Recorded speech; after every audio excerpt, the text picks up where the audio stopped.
Morning. My name is Andy, and today I will be playing the New York Times Flashback. This is the game that drops every Saturday, and basically a game that refreshes weekly. And the objective of this game is to basically put the events in order. Okay, let's get started. Let's see what events we have today. Brought to Tuscany from the New World, the devil's fruit is seen as wicked and toxic. It's a tomato. K. In a letter, Thomas Jefferson slams the Federalist Party as monarchical. It sparks a furor when he becomes vice president to John Adams, a Federalist. Okay, obviously this is gonna be like after. It's probably like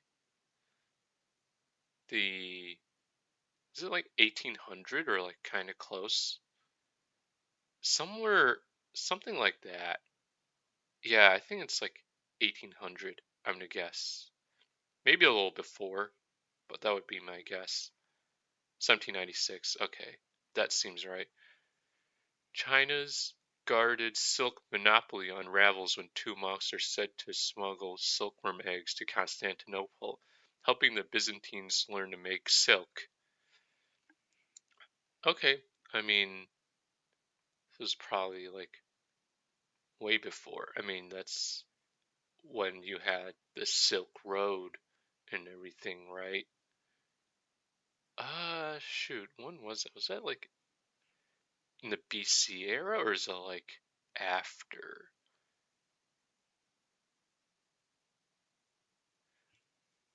Um, I would guess like after.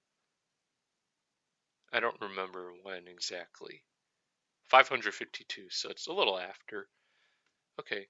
The U.S. opens Camp Century, an army base under Greenland's ice. One snag: the ice sheet is unstable and the base starts caving in. Okay, yeah, this is probably gonna be like after, way after. When do I think this is gonna be? Um, you know, when did America have like a military presence in in the world? Um,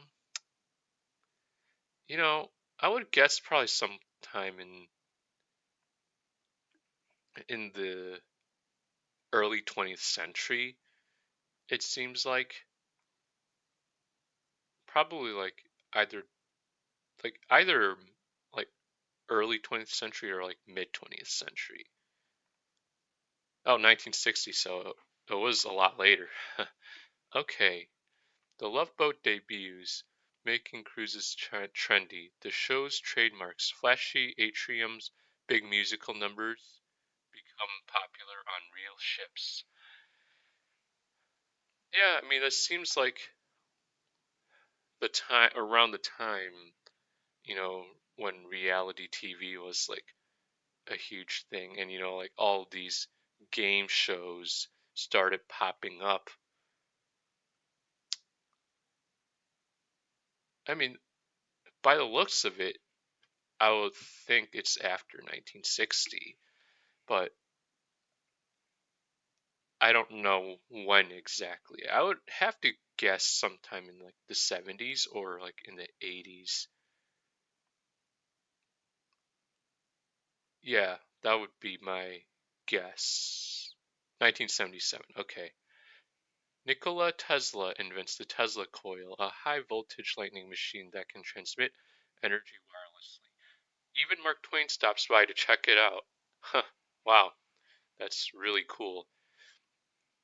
Yeah, and I have seen something like this before because like they had an exhibit on this at the Museum of Science and Industry um in Chicago. Like when I went there like many years ago, probably like 5 to 6 years ago.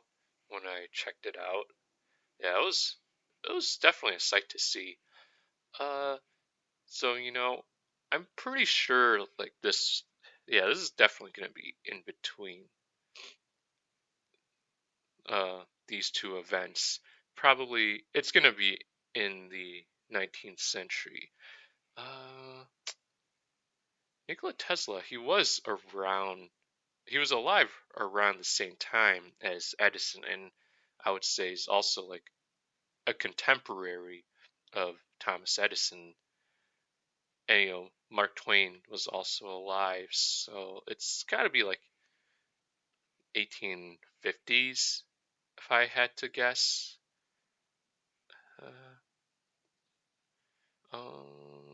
Maybe like 1870s. Let's 1891. So a little later than I thought, but yeah, that makes total sense. Okay. From the Iberian Peninsula, Islamic scholars helped spread math and science across Europe. They also introduced a handy tool to Europeans: paper. Ooh, oh boy. When do I want to say this is?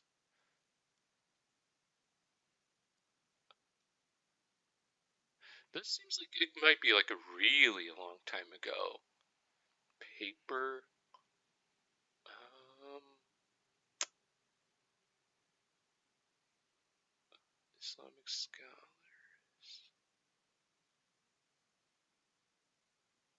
Okay.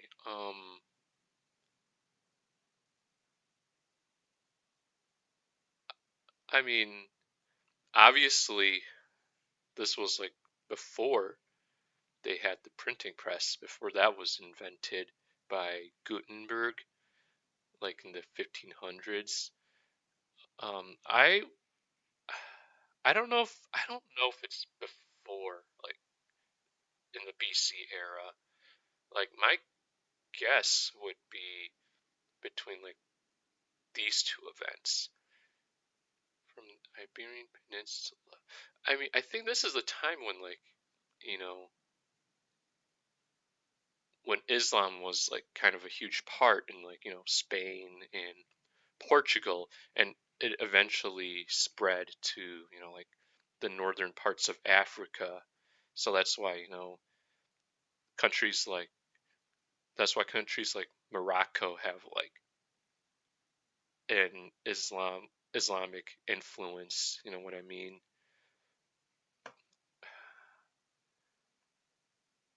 Uh, I'm hmm. I guess now it's also like when was math invented? Like I'm sure it was like invented a long time ago. Hmm. If I had to guess when this was, I would say probably like the 11th century or something. That would be my guess. I'm a little nervous. I don't know if this is right or wrong, or I could be like completely off the mark. Oh, okay, good. 900.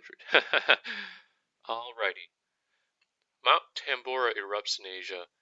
Its ash darkening skies over Europe.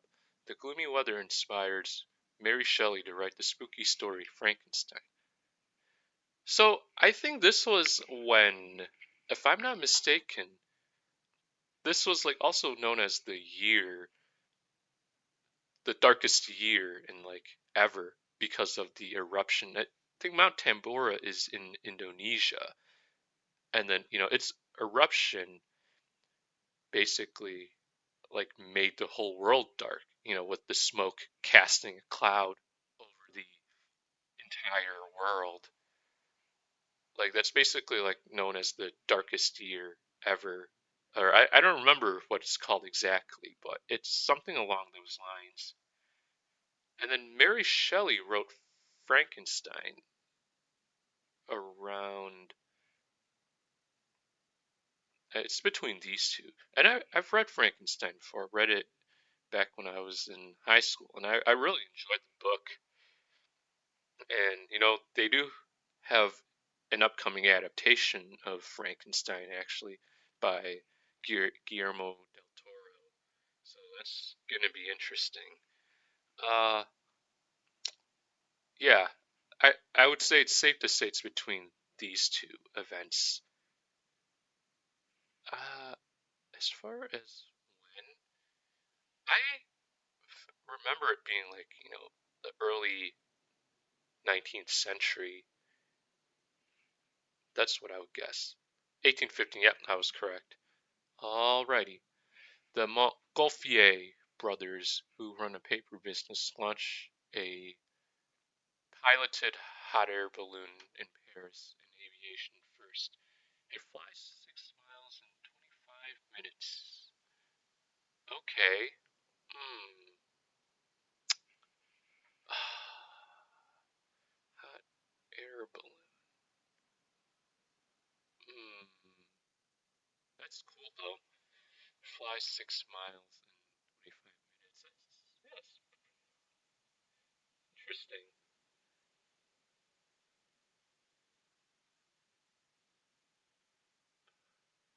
Um. Well, I would guess this is like the time of aviation and how that was getting big back then. Uh, but it's not like, it's not like a plane or anything. It's simply a hot air balloon. Oh, Paris. Aviation. You know, I think this is probably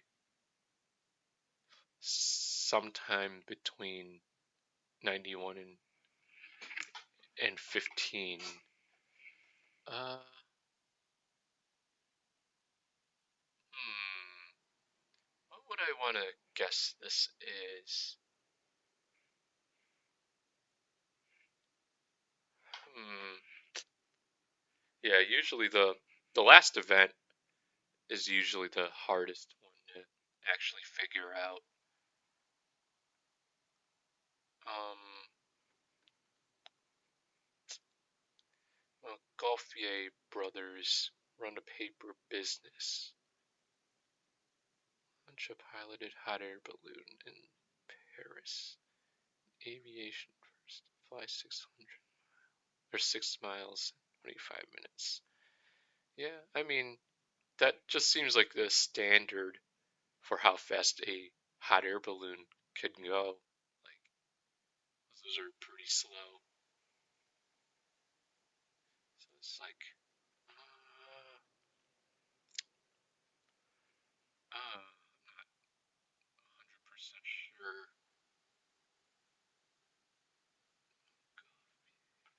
I gotta think about this for a little bit.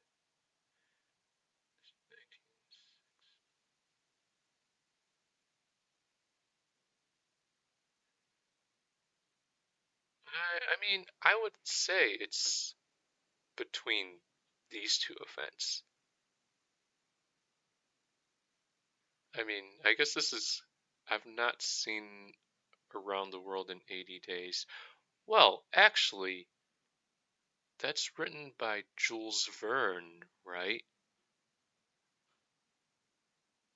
Huh.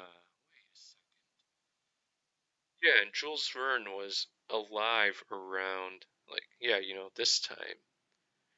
I mean, he's known for writing a lot of these science fiction stories, like Journey to the Center of the Earth or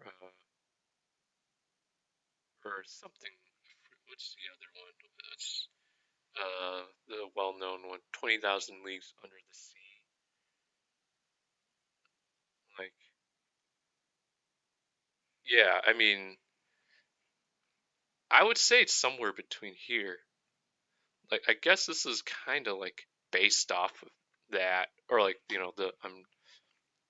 the book, the novel is like based off of like the hot air balloons and stuff, right? I'm not sure, to be honest. I mean, this seems like it's the most plausible. Fingers crossed. Oh, shoot. Oh no.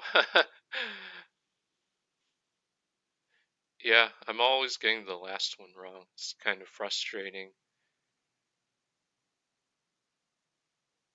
Yeah, oh well. It is what it is. And it looks like a lot of these players have got, or they got it wrong as well, given that like 48% of them have scored 24 to 27 points. Yeah, and I can guarantee you that one probably tripped a lot of people up. Oh well. Well, I hope you enjoyed my walkthrough, my playthrough of Flashback. It's definitely a fun game. I know I'm not I'm not the best at it, but I try my best. All right, catch you later.